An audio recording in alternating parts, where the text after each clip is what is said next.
The Republican election campaign, particularly that of their leader Donald Trump, resembled chaos. For intelligent, logical thinking people, it seemed like an illogical and losing scenario. However, the results surprised many. Modern technologies, particularly psychological, informational, and analytical technologies, primarily from Silicon Valley and the so-called Committee of 20, did their job. Analyzing now, after the elections, those strange and incomprehensible phrases from Trump, his speeches, statements, and publications, it can be said that he worked strictly, about 90%, according to the script given to him.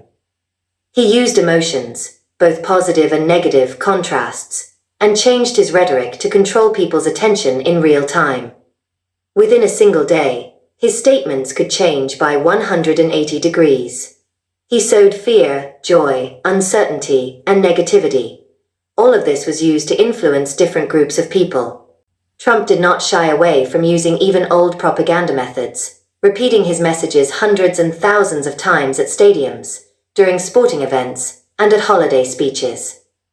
This settled into people's subconscious, even if it annoyed them at the moment. But the main thing, it worked. He told immigrants, "When I become president, I will deport you," and began making it a reality. He promised to ban LGBT propaganda and inclusive initiatives, and started implementing this course. He stated he would stop aid to Ukraine, and began doing so. He openly spoke about his desire to take revenge on everyone who wronged him, and he is truly carrying out these intentions. He promised to lower taxes, but only for the wealthy, and this is also happening. He declared he would pull the US out of NATO, and is working towards that goal. He said, "I will tax all countries of the world, and you Americans will now pay more." The rising fuel prices and tariffs speak for themselves. Despite all of this, many groups of people, immigrants, ordinary workers, Eastern European descendants, Ukrainians, people with different views, and many others, still voted for him, not fully understanding their choice, hoping that black would turn into white and vice versa. His team is essentially a high-tech analytical machine that uses the latest psychological and informational methods to create an illusion of change and control. The logical conclusion: Trump acted according to a carefully planned strategy that turned out to be effective, even though it now appears less obvious. Today, his policies seem inconsistent, contradictory, and amateurish. After coming to power, he gained almost full control over the state, reminiscent of authoritarian regimes such as those in Iran, China, and Russia. He continues his policy of chaos, stick and carrot tactics. He always aims for more than he actually wants to achieve so that, in the end, he can at least partially reach his goals. Many considered his statements, such as the one about buying Greenland, ridiculous. But was it really random? Greenland is strategically important not only because of its resources, but also due to its geographical position.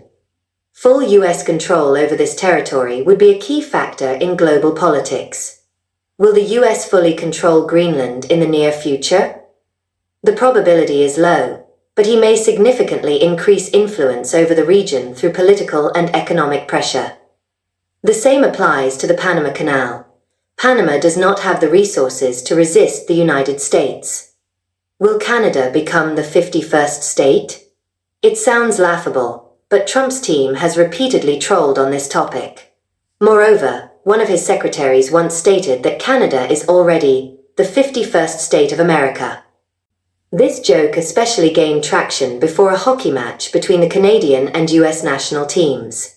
Before the game, rumors circulated that Trump personally called the US locker room and told the players they were the best and would definitely defeat Canada. However, reality turned out differently. Although the Canadians won, it was only in overtime. After this, Canadian Prime Minister Justin Trudeau decided to troll Trump in return. He posted on X, formerly Twitter, "You can't take our country. And you can't take our game." This victory, though minor, was significant on a moral level. It is also worth noting that the Canadian national team includes many hockey players of Ukrainian descent, some even born in Ukraine. So, this match had special symbolic significance for Canadians. considering recent events and statements by world leaders. Thus, Trump and his team use a strategy of chaos and control. They manipulate emotions, make shocking statements and decisions, but their ultimate goal remains gaining power and influence. Regarding Ukraine, the situation is much more complicated.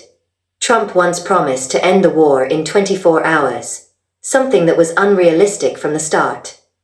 Facing reality, his team is forced to seek various methods to achieve some form of conditional victory, which causes negative reactions not only in Ukraine but also among European allies and even some Americans, including Republicans. Strange statements aimed at influencing Europe do not have the desired effect. The Russians do not succumb to pressure, and Trump's administration's tactics of appeasement and intimidation are proving ineffective. Attempting to negotiate with Russia without involving Ukraine and Europe is a strategically questionable decision. Lacking the ability or willingness to pressure a stronger opponent, it seems that Trump and his team have chosen the easier path. Realizing that the strategy of befriending even the enemy is not working, the American administration has started pressuring Ukraine instead, imposing restrictions on the victimized side. The fact that Russia is no longer considered an aggressor at G7 meetings, while Ukraine is not even invited in an online format, looks like betrayal. One might assume this is some kind of peace strategy, but its methods raise many questions. The arrival of the U.S. Treasury Secretary in Ukraine with a proposal to sign a resource agreement within an hour under unfavorable conditions, along with statements about Ukraine's multi-billion-dollar debts to the U.S., appears humiliating. These steps are aimed at creating an illusion of victory for American voters, but are unjustified from the perspective of international law and fairness. Moreover, at the Munich Security Conference, the U.S. Vice President criticized democracy in Europe, even though the situation in the United States itself is far from exemplary. The leaked information that Ukraine will never become a NATO member seems, to put it mildly, a short-sighted move. Overall, the Trump administration demonstrates an amateurish approach, reminiscent of his first term. Appointing key figures without sufficient competence, making inconsistent policy decisions, and relying on shock tactics. This is the reality of the current political landscape.